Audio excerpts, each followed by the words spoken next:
Annuncio vobis gaudium magnum. Habemus papam.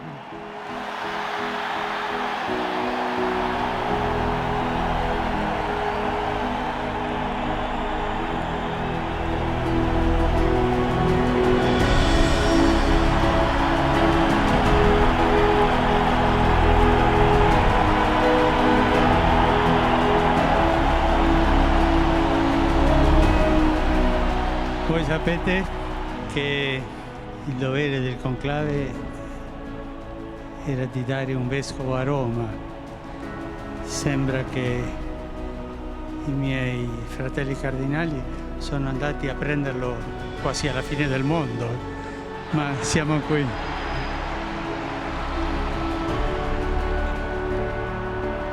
A church that will not stay still, a non-static church. We can be sure that this will be the church of Pope Francis. This has always set Bergoglio apart. A great Jesuit, a man of excellent formation.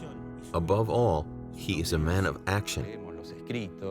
If we read Pope Francis's writings, we're going to always see this concern with going to the frontiers of poverty, of exclusion, and of those who are furthest from God. He was always a person who had a lot of courage and plenty of bravery to stand before the powerful and say what he thought. The voice of those who had no voice. That was Cardinal Bergoglio. A man who was kind of a desert saint and a great and brilliant administrator. The combination of these two characteristics is not very common. Pope Francis's life has been exemplary in precisely the type of personal witness that the new evangelization calls for. He becomes a model for millions of Catholics around the world today.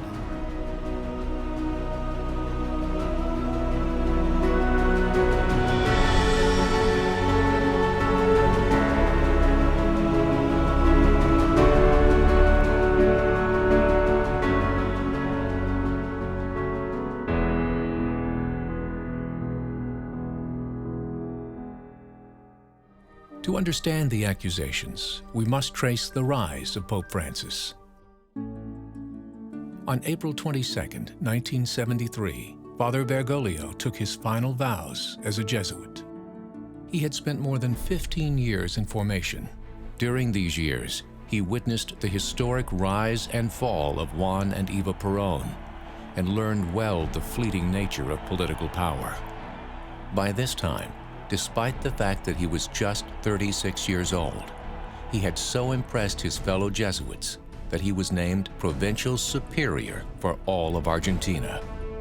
But the young priest faced steep challenges.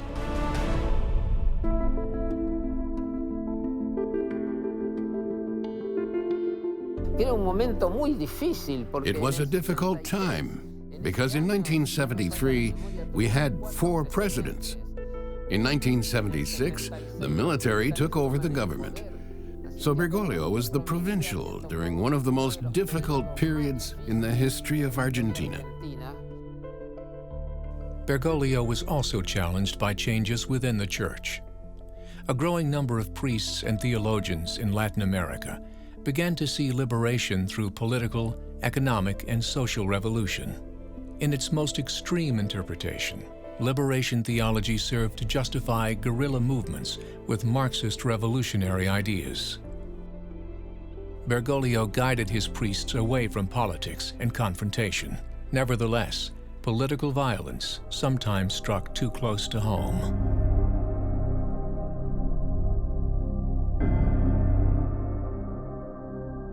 The new military dictatorship under General Videla was opposed by Marxist guerrilla groups and labor unions.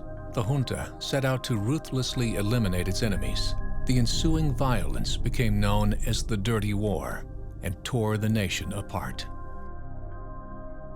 Horacio Verbitsky claimed that during the 1976 kidnapping of 2 Jesuit priests, Bergoglio turned a blind eye since he disagreed with their political involvement. They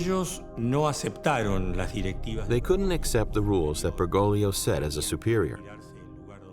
They had to leave the area where they were staying because he could not guarantee their safety in the face of the many dangers involving the kidnappings of people during the military dictatorship.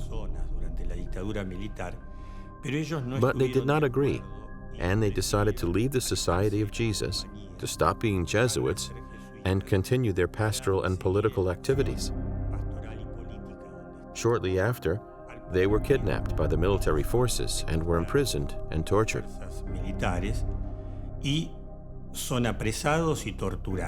Bergoglio got the chaplain who served the dictator to call in sick so that he could go to see the dictator himself and personally appeal for the release of those Jesuits.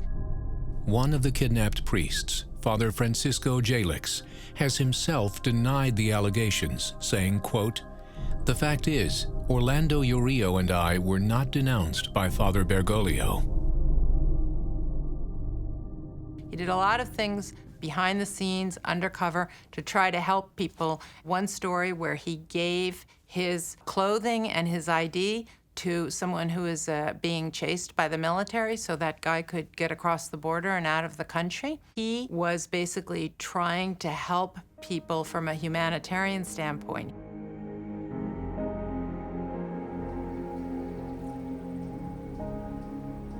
His years as Jesuit provincial, followed by a period as rector of theology and philosophy at the Colegio Maximo de San Jose, would reveal the character and leadership of the future pope.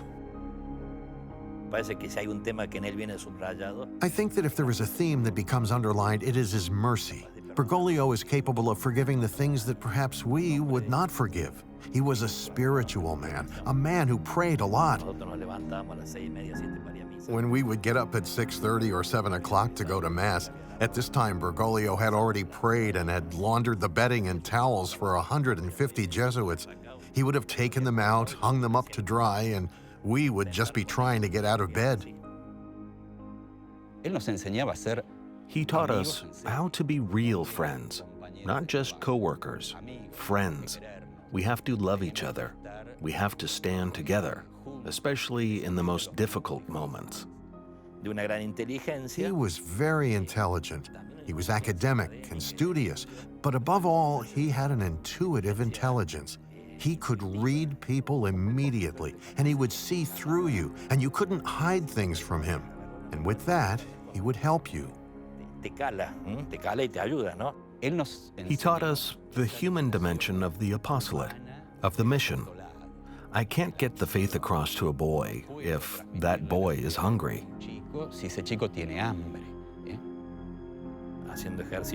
I was doing the spiritual exercises, and on the 4th day he called me and said that I was very comfortable praying, sleeping, and eating. At the door there is a woman with 4 children without shelter, so stop your retreat and find them shelter. Once they have a house, you can go back to praying. We came back after we completed the mission in which he intervened directly. He knew how to help people, and he knew which doors to knock on to find them help.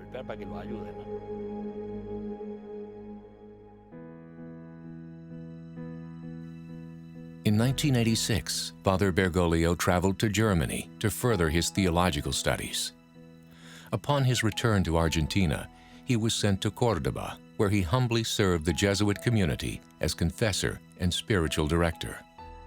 No one predicted high church office in his future. However, his humility caught the attention of Cardinal Antonio Quaresino of Buenos Aires. In 1992, he appointed Father Bergoglio auxiliary bishop. 5 years later, Bergoglio would succeed as Archbishop and become the spiritual leader of the city he loved.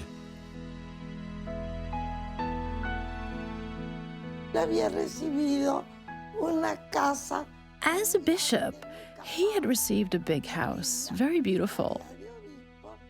And he went through the house and found it full of items such as blankets, non-perishable food. So what did he do? He went out with these items and gave them away. El Señor viene a inaugurar su reino. Con su humildad y mansedumbre nos desinstala de todo sueño cómodo de poder y vanidad eclesiásticos.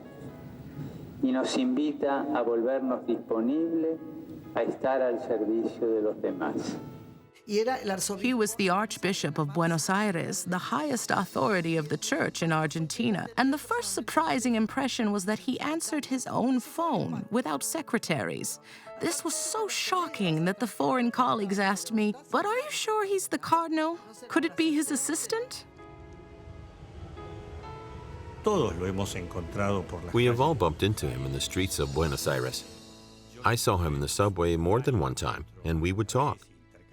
He is a man that has never owned a car when he was Archbishop, and never accepted a taxi or a car ride anywhere, because he would say, "The public ways of transportation allow me to meet people and understand what they are going through." Los medios públicos a mí me permiten encontrarme con la gente y entender lo que la gente está viviendo.